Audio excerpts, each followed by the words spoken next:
Picture a morning in Boston, where the air carries the bite of autumn, crisp and golden, with leaves skittering across cobblestone streets.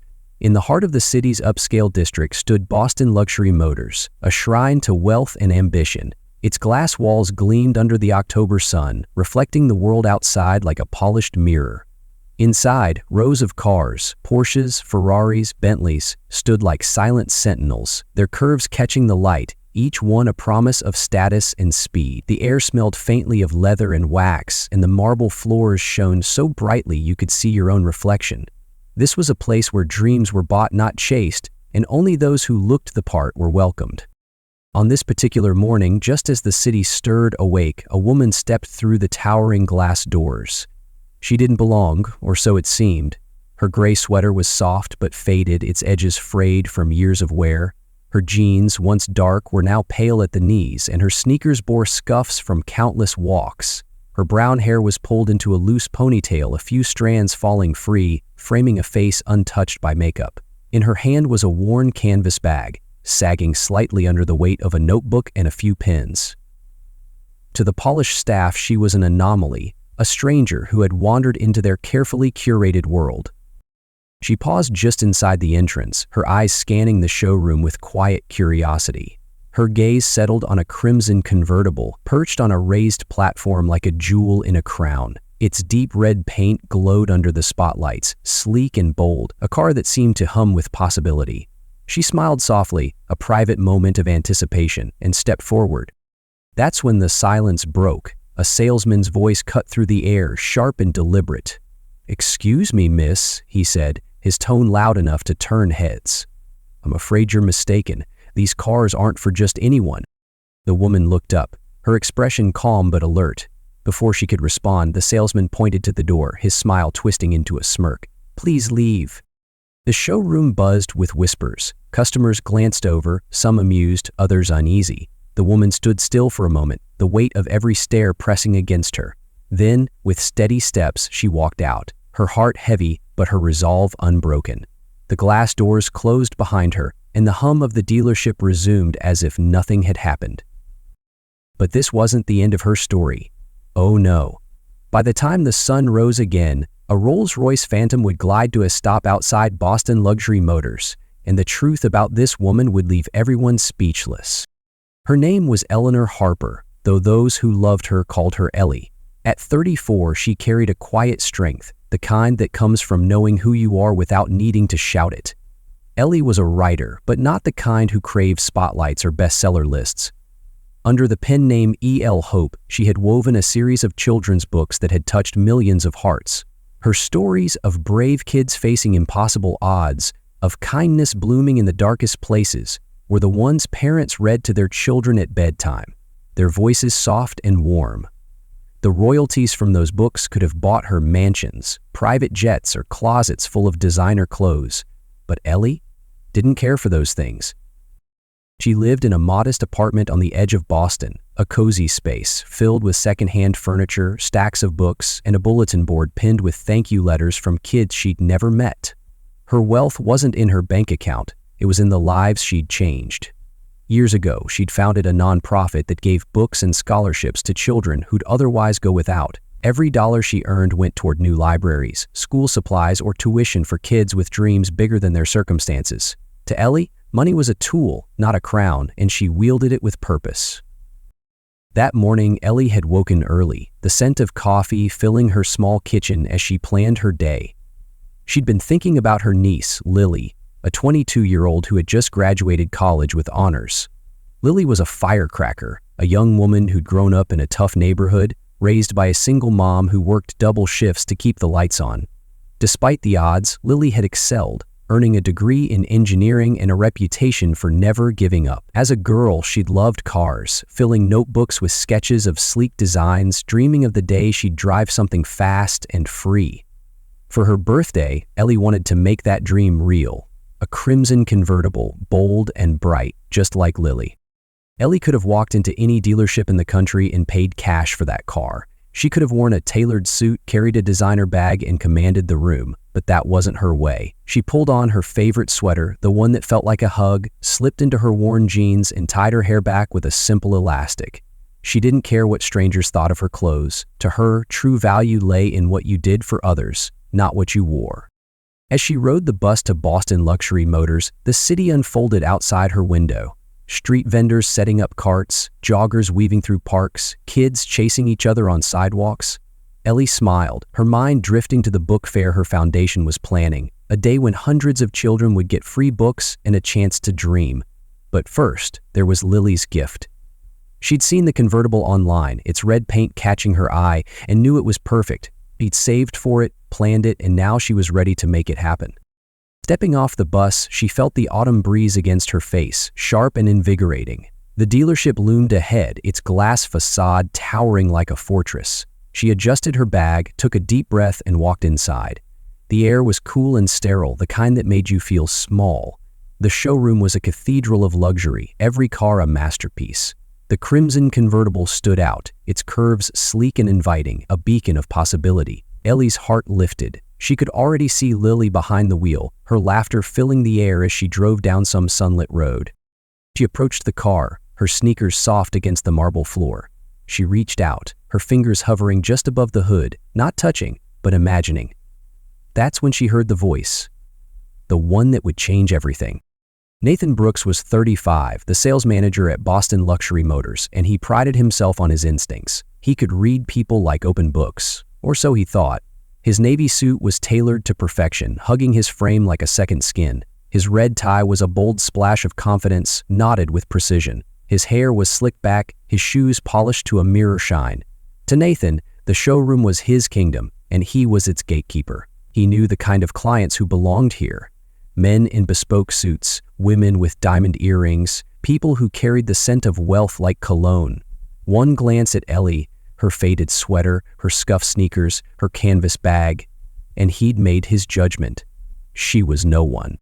He'd been leaning against a counter, chatting with a junior salesman when he spotted her. His eyes narrowed, a smirk tugging at his lips.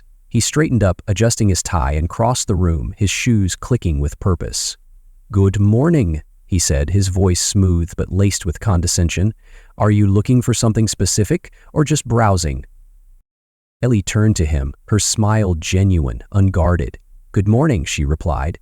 "I'm interested in that crimson convertible over there. I'd like to know more about it." Nathan's smirk widened. He glanced at the car. A $320,000 0 cents limited edition, a masterpiece of engineering, then back at her. "The convertible," he repeated, as if she'd asked for a private jet. "That's one of our finest models, starts at over $300,000.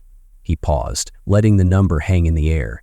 "Perhaps you'd be more comfortable with something in our pre-owned lot? It's just a few blocks away." His words were polite, but the message was unmistakable. Ellie didn't belong here. She noticed the way his eyes lingered on her sneakers, the way his voice carried just enough to draw attention. A couple of salespeople nearby exchanged knowing looks, and a customer in a sharp suit raised an eyebrow. The showroom's hum seemed to quiet, as if everyone was waiting for her response. Ellie wasn't surprised. She'd faced this kind of judgment before, store clerks who followed her too closely, strangers who assumed she was lost. It didn't sting the way it once had. She'd learned long ago that people saw what they wanted to see, but she was here for Lily, and she wasn't going to let this man's assumptions stop her. "I'd really like to see the convertible," she said, her voice steady, polite. "Is it possible to take a closer look?" Nathan's patience began to fray. He stepped closer, his smile turning sharp. "Look," he said, lowering his voice, but not enough to keep it private. "I'm trying to be kind here. That car is for serious buyers. We have a busy day, and I'm sure you understand this isn't the place for, well, let's just say it's not a good fit." He gestured toward the door, his eyes cold, his tone final. Ellie felt a pang in her chest, not for herself, but for the countless others who'd heard words like these. She thought of the kids she worked with, children who faced their own battles, poverty, doubt, dismissal, and still found the courage to dream. She wasn't going to let Nathan's arrogance derail her purpose. "Maybe you could show me the features," she tried again, her tone firm but still polite. "I'm here to buy it for someone special." Nathan's expression soured. He glanced around, noticing the growing attention from his colleagues. The showroom was his stage, and he wasn't about to let this woman in a thrift store outfit steal his spotlight. He straightened up, his voice rising just enough to carry across the room. "I don't think you're hearing me," he said, his words clipped. "This isn't a place for daydreams. That car costs more than most people's homes. If you're serious, which I doubt, come back with a real offer and maybe dress like you mean it." The words landed like a slap. A few customers turned away, uncomfortable, but others smirked, their eyes glinting with amusement. A young salesman named Liam, barely 25, hovered at the edge of the scene, his face tight with unease. He wanted to step in, to say something, but Nathan was his boss, and the weight of authority kept him silent. Ellie stood still, her hands clasped around her canvas bag, its frayed strap digging into her palm. The humiliation burned not because she cared about Nathan's opinion, but because she knew this wasn't just about her. It was about every person who'd ever been made to feel small, every soul told they didn't belong. Nathan wasn't done. He leaned closer, his voice dropping to a harsh whisper meant for everyone to hear. "We don't serve people who look like they're here for a charity handout," he said. "Why don't you save us all some time and leave?" He gestured toward the exit, his eyes cold, his stance unyielding. The showroom fell silent, the air thick with tension. Even the faint hum of the air conditioning seemed to pause. The main office door creaked open, and Charles Larson, the dealership's owner, stepped out, drawn by the commotion. He was a man in his 60s with silver hair and a suit that cost more than most people's rent. He surveyed the scene, taking in Ellie's worn clothes and Nathan's smug stance. His eyes flickered with something, curiosity, perhaps, or calculation. But he didn't intervene. Instead, he nodded slightly, as if to say Nathan had it under control. Ellie felt the weight of every stare, a chorus of judgment pressing against her. But she didn't flinch. She looked at Nathan, then at the convertible, its red paint glowing like a beacon. She thought of Lily, of the joy this gift would bring, of the years her niece had fought to rise above her circumstances. Ellie wasn't going to let this moment define her. She straightened her shoulders, her voice clear and calm, cutting through the silence like a blade. "Money can buy a car," she said, "but only kindness buys respect." The words hung in the air, simple but sharp, a truth that seemed to shift the room's energy. Nathan blinked, caught off guard, but he quickly recovered, scoffing under his breath. "Some people don't know their place," he muttered, just loud enough for her to hear. Ellie didn't respond. She turned toward the door, her steps measured, her head high. The canvas bag swung gently at her side, a quiet reminder of who she was. As she pushed through the glass doors, the autumn breeze greeted her, cool and bracing. The sting of Nathan's words lingered, but it was overshadowed by a spark of resolve. She pulled out her phone, her fingers steady as she dialed a number. The call was brief, her voice soft but firm. "Edward," she said, "I need you to handle something tomorrow." She paused, listening. "Yes," she continued. "The dealership. They'll understand by then."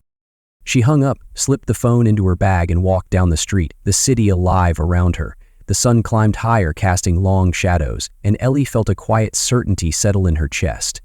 This wasn't about revenge. It was about perspective. About showing the world that value isn't measured by clothes or cars, but by the choices you make. The next morning dawned bright and clear, the sky a brilliant blue that seemed to promise new beginnings. Boston Luxury Motors opened its doors at 9 sharp, the showroom gleaming as always. Nathan Brooks arrived early, his confidence unshaken. He straightened his red tie, smoothed his suit, and replayed yesterday's encounter with a smirk. To him, Ellie was just a story to laugh about over coffee, a nobody who'd thought she could play in his world. He gathered his team for the morning briefing, his voice crisp as he laid out the day's priorities. "We cater to real clients," he said, his eyes scanning the room.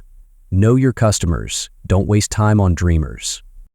The junior salespeople nodded, some more eagerly than others. Liam sat near the back, his hands fidgeting with a pen. He hadn't slept well, the memory of Ellie's quiet dignity nagging at him. He'd wanted to say something yesterday, to stand up to Nathan, but fear had kept him silent. Now he felt the weight of that choice, a knot of regret tightening in his chest. At precisely 10:15, a low rumble broke the showroom's quiet hum. Through the floor-to-ceiling windows, a Rolls-Royce Phantom glided to a stop, its black finish catching the sunlight like polished obsidian. Conversations halted. Customers paused, their eyes drawn to the car's sleek lines, its presence commanding attention. Even Nathan, who'd seen his share of luxury vehicles, felt his pulse quicken. This wasn't just any car. It was a custom model worth well over $1 million, a symbol of power and prestige.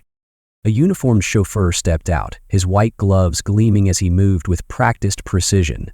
He opened the rear door and a man emerged, his presence as striking as the car itself. Edward Harper was 40, with salt and pepper hair and a tailored suit that spoke of wealth without shouting it. His eyes were sharp but kind, carrying a quiet authority that filled the room before he spoke a word. He stepped inside, the glass doors whispering shut behind him, and the showroom seemed to hold its breath. Nathan was already moving, his salesman's instincts kicking into high gear. This was the kind of client who could make his quarter, maybe his year. He crossed the room in quick strides, his smile wide and polished. "Good morning, sir," he called out, intercepting Edward before anyone else could. "Nathan Brooks, sales manager. It's an honor to have you at Boston Luxury Motors. How can I assist you today?" Edward regarded him with a polite smile, the kind that gave nothing away. "Edward Harper," he said, offering a firm handshake. "I'm here about a specific car, the crimson convertible." Nathan's smile widened, his mind racing with possibilities. "Excellent choice, sir," he said, gesturing toward the car still perched on its platform. "One of our finest models, a true masterpiece. I'd be happy to show you its features." He was already calculating commissions, certain this was his moment to shine. Edward raised a hand, stopping him mid-pitch. "I believe my wife was here yesterday," he said, his tone even but deliberate, asking about that same car. Nathan's smile faltered, a flicker of confusion crossing his face. "Your wife?" he repeated, searching his memory. "I'm not sure. Perhaps one of my colleagues assisted her?"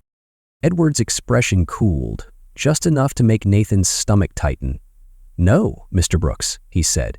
"You assisted her, or rather, you refused to. Eleanor Harper.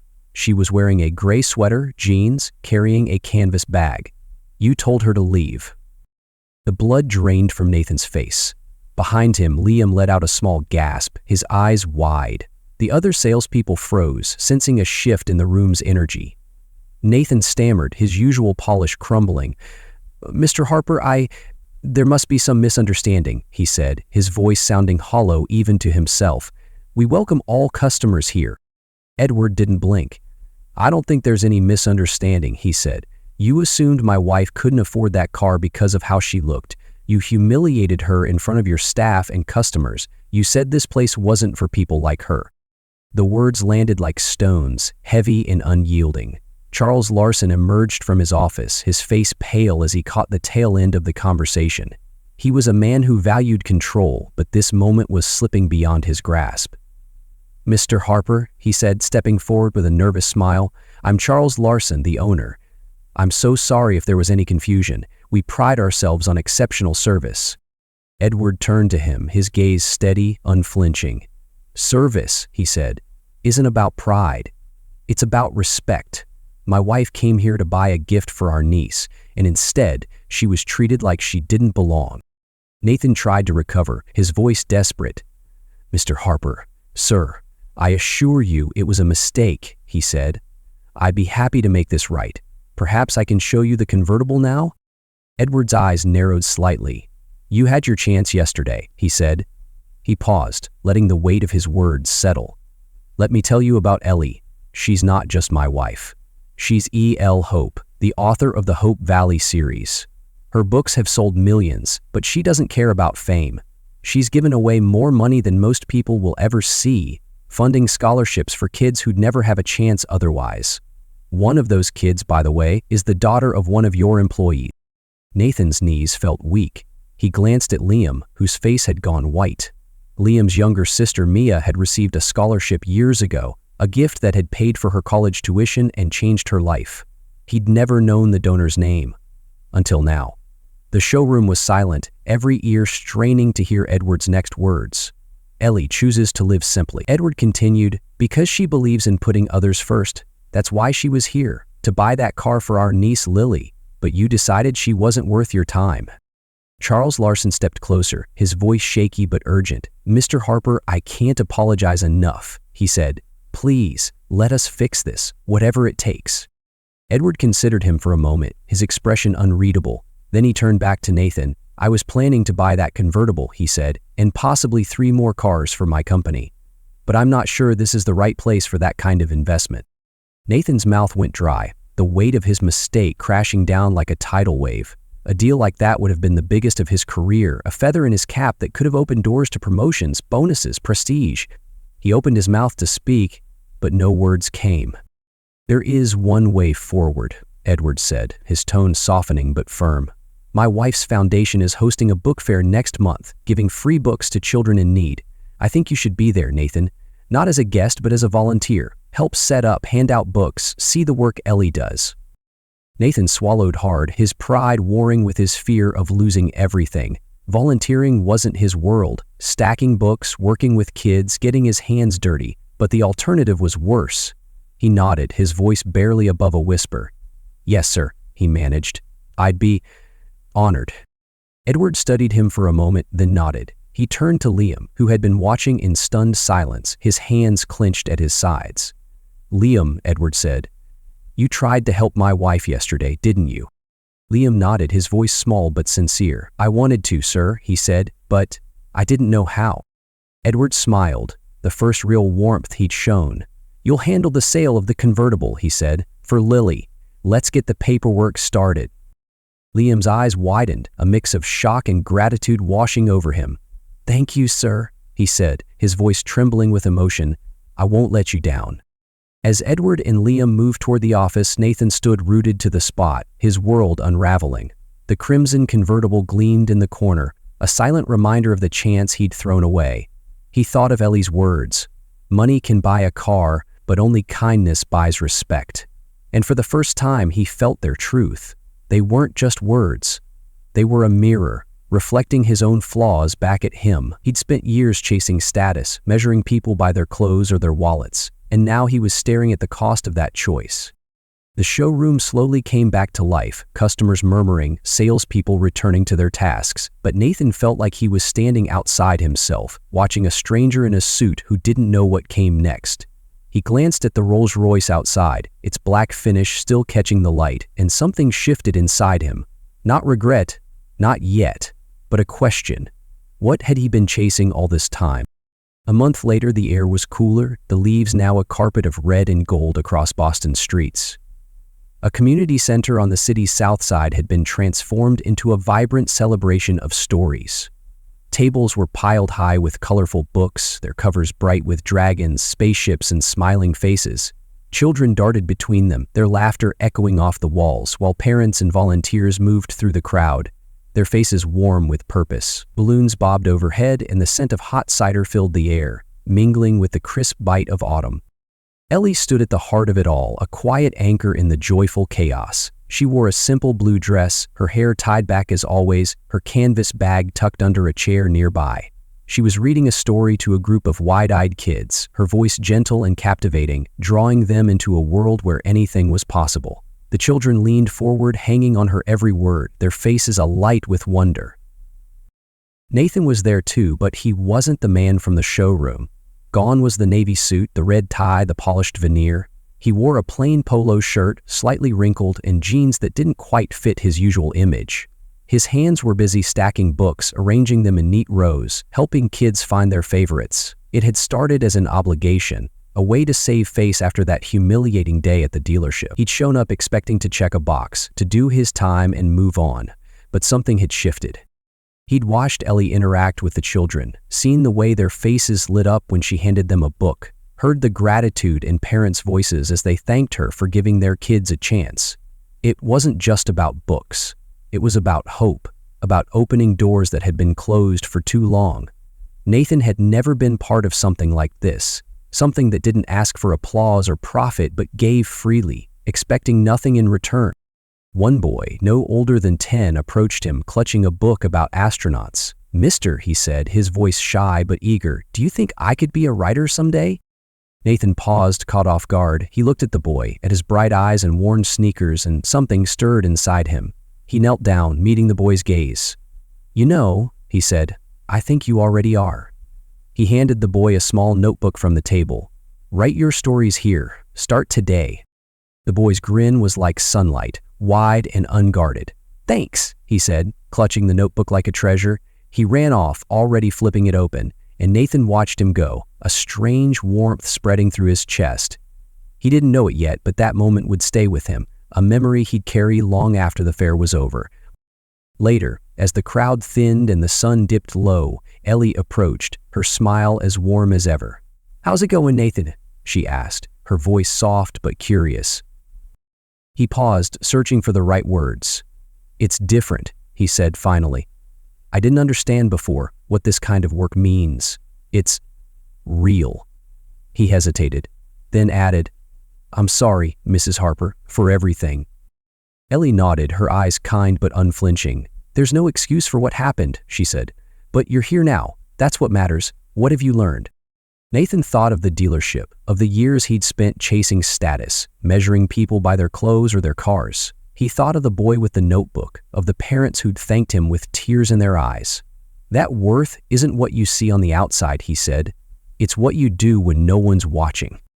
Ellie's smile widened, a spark of approval in her eyes.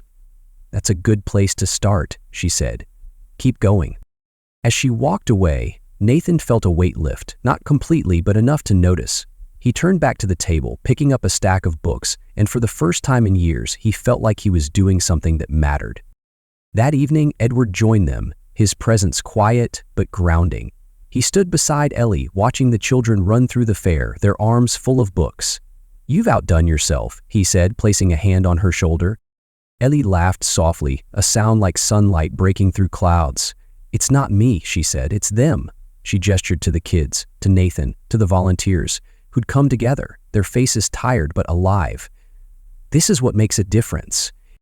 Nathan watched them from a distance, a strange peace settling over him. He thought back to that morning at the dealership, how he'd dismissed Ellie without a second thought, how he'd built his world on assumptions that crumbled in a single moment.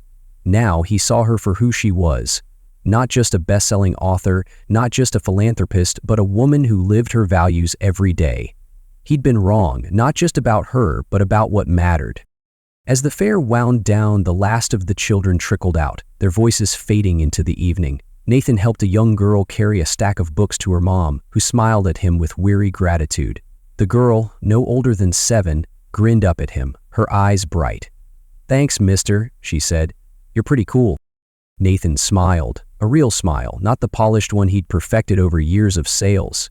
"Coming from you," he said. "That's the best compliment I've gotten in a long time." He watched her skip away, clutching her books, and felt something settle inside him. A sense of purpose he hadn't known he was missing. Weeks passed, and the book fair became a memory, but its echoes lingered. Nathan returned to Boston Luxury Motors, his suit crisp as ever, but something was different. He moved through the showroom with less swagger, his eyes catching details he'd once ignored. The way Liam smiled at every customer, the way the junior salespeople hesitated before judging a client's worth. He wasn't perfect, not by a long shot, but he was trying. He'd signed up to volunteer at Ellie's next event, not because he had to, but because he wanted to. The kids, the books, the quiet gratitude. It had changed him, not in a flash, but slowly, like a river carving stone. Ellie too carried on. She was back in her apartment, planning the next phase of her foundation's work, her desk cluttered with letters and sketches from children. Lily had received her convertible, a gift that left her speechless, her eyes shining as she hugged Ellie tight.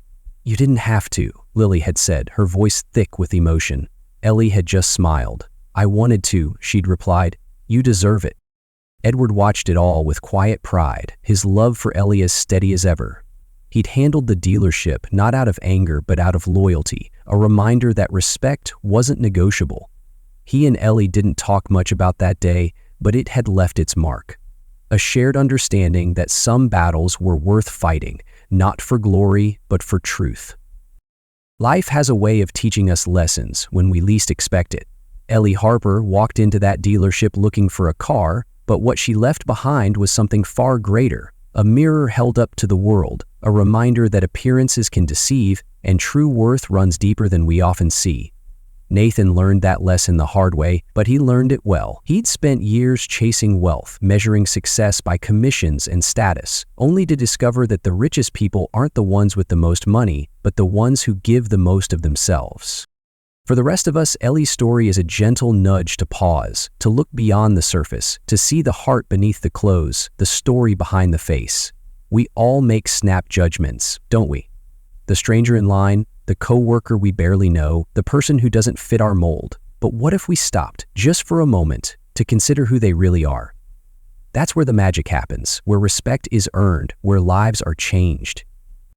Think back to a time when you were judged, when someone saw your shoes or your job or your address and decided they knew your worth. Or maybe you've been the one to judge, assuming you had the measure of someone before they spoke.